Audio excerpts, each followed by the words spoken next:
Lagi bersama saya Johan di Jurnal Trading ID. Jadi pada kesempatan video kali ini saya akan membahas kembali untuk update tarif pergerakan XAUUSD. Jadi kalau pada video intraday yang minggu ini kalau kita lihat ya, yang saya upload di hari Minggu sore, itu kan saya juga akan bilang tanpa ada time frame kecil itu akan terjadi sedikit koreksi karena memang di time frame besarnya kalau kita perhatikan itu cenderung sudah naik sekitar 1, 2, 3, 4 ya. Jadi sudah 4 hari dia naik dan memang untuk time frame kecil cenderung untuk koreksi.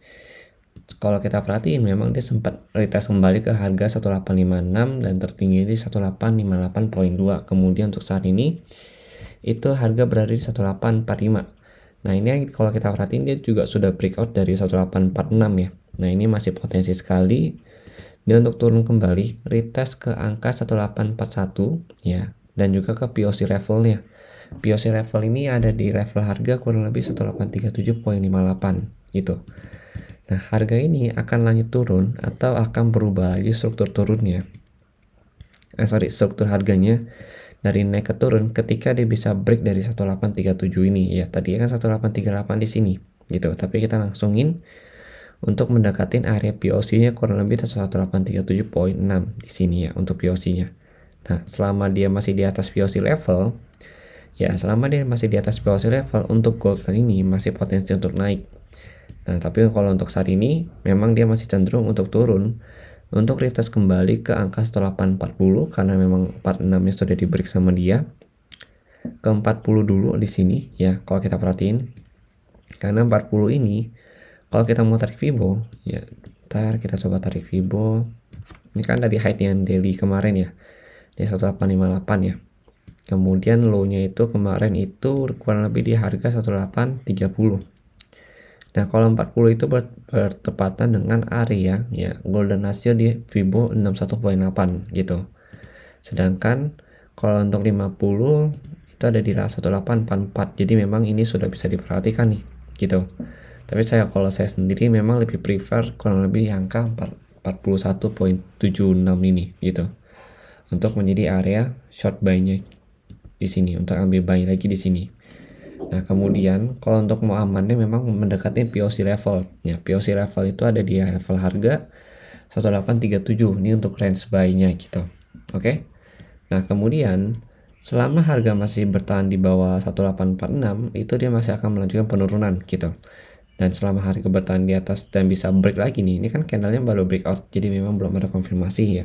Tadi tunggu dia closing candle baru confirm dia mau turun atau tidak gitu. Ini kan candle 1 jam. Ini baru jam, kalau kita perhatikan ini jam 7 ya, jadi memang kita butuh jam kurang lebih nanti 1 jam lagi ya di jam 8 pagi ya baru bisa menentukan nih dia mulai turun atau enggak untuk hari ini. Dan memang hari ini pun kalau kita lihat ada news ya mengenai speech di feed itu sendiri, dan itu memang nanti cukup ditunggu-tunggu juga untuk si market.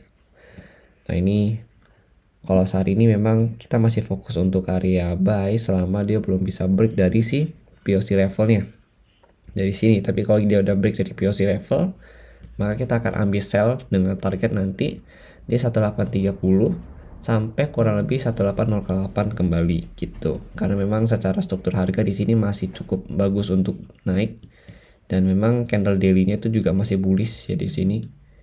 Ya, soalnya bullish candle daily-nya itu terakhir di 1838. Ya, memang kalau kita perhatiin ini kan area breakout-nya nih. Ini 1843 itu ada area breakout-nya si candle itu sendiri, candle daily-nya, area breakout ya kalau kita perhatikan. Nah, kalau untuk yang 1838 di sini ya, ini dia udah makan lebih dari setengah candle daily-nya dia yang bullish ini. Artinya secara pergerakan candle nantinya dia sudah agak susah untuk naik kembali ke atas gitu. Jadinya kalau kita udah dia di break dari 1838, kita memang akan fokus sell untuk dia retest kembali ke angka 1822 di sini, bahkan bisa terendahnya ke 1808 kembali begitu. Sebenarnya kalau untuk mapping belum ada perubahan karena memang masih sama, soalnya memang mappingnya itu kemarin dia baru sampai di 1856. Nah untuk saat ini paling yang harus kita perhatikan itu adalah angka atau zone 1850 Ini untuk resisten dan juga 1856, tapi lebih penting di 1856 karena kalau misalkan dia break dari 1856 maka pergerakannya akan naik kurang lebih ke 1864 kembali. Nah, ini juga bisa jadi area sell zone kita untuk hari ini gitu. Nah, kalau untuk hari ini untuk support yang harus kita perhatikan itu adalah 1840 dan 1838. Kalau dia break dari 1838, berarti kita udah ambil posisi untuk fokus sell kembali karena memang secara struktur harga itu sudah berubah. Gitu, oke? Jadi mungkin sekian penjelasan dari saya mengenai gold hari ini. Ya memang belum ada banyak perubahan karena memang pergerakan harganya kalau di time frame 1 jam ini itu dia turun karena memang ada struktur harga turun. Ini ada swing low, ini swing high, swing low, ini swing high ya, jadi memang masih posisi turun. Tapi kalau untuk secara keseluruhan di bigger time frame ya seperti di daily ya dan juga di 4 jam itu masih posisi harga naik gitu ya. Kalau di 4 jam juga dia minimal break dari 1831 di sini baru turun karena memang secara struktur harga di 4 jam ini itu masih posisi naik. Jadi ini masih masuk ke dalam posisi koreksi harga ya kalau kita perhatikan di sini gitu. Oke, jadi mungkin sekian penjelasan dari saya. Terima kasih dan sampai jumpa pada video berikutnya.